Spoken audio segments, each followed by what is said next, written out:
For 17 years, I moved in a barren wilderness. It's true that I was evangelical in my preaching, so much so that on several occasions I was asked to conduct special missions. I was even asked to address Catholic conventions, because I was Campbell of the 21 revival. I was Campbell of the Mid-Argyll revival. And because of that, I was asked to address those conventions and conduct those missions. And God, in His mercy, gave me a measure of encouragement. God is wonderful. 17 years of it, knowing in my own heart that I wasn't right with God. Oh, what an experience! What an experience! Feeling out of touch. And on my knees before God, again and again I acknowledged it.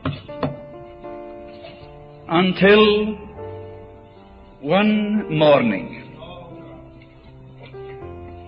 I was preparing for a Keswick convention. I'm in my study. It's about 5 o'clock in the morning, when I heard someone singing in the drawing room of the manse. And of course I recognized the voice. It was the voice of my own young daughter. And she's singing, coming, coming, yes they are. Coming, coming from afar, from the Indies and the Ganges, steady flows that living stream to love's ocean, to its fullness. Calvary, their wandering theme. There was something about that singing that spoke to me and gripped me and moved me, because I knew that that lassie was thinking of the day when she would be in Nut Hall as a missionary, definitely called by God to that field. She's only 16 years of age. After singing through the solo, she came over and she threw herself on my knees, as daughters sometimes do.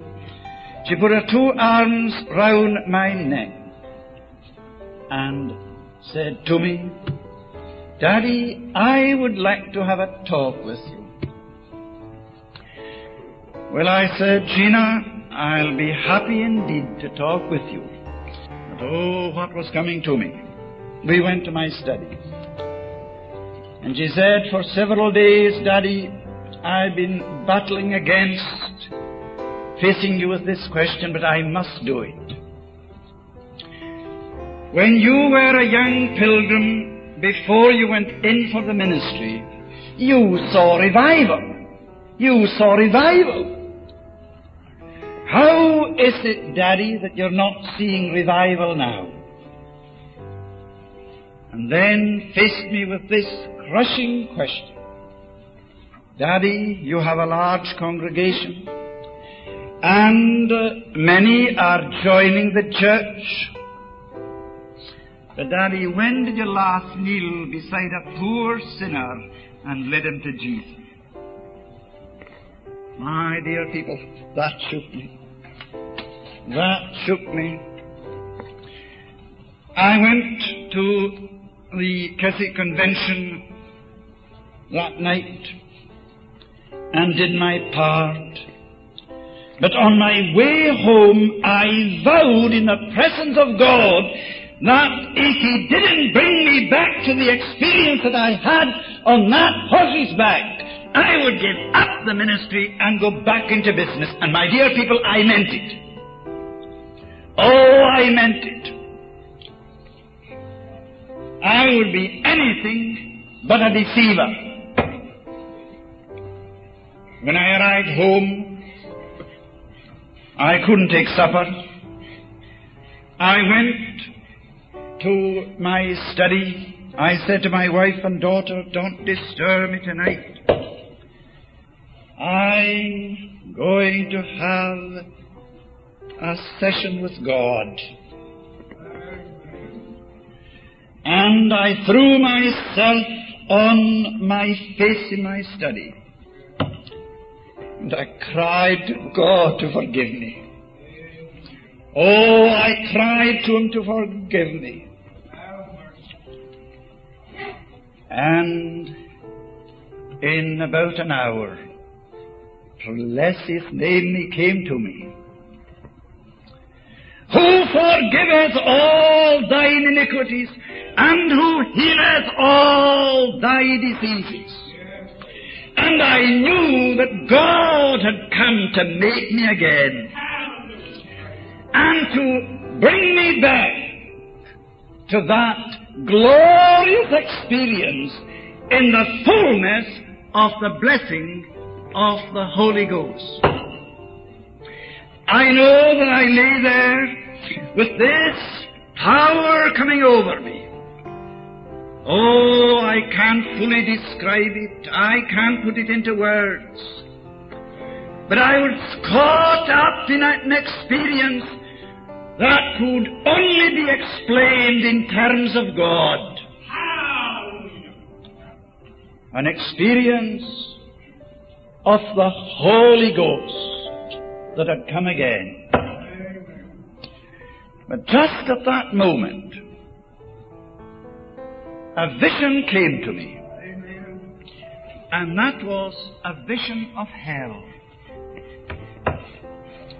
A vision of hell. And I could see multitudes streaming over the caverns of death to be doomed and damned eternally. What a vision! Oh, what a vision!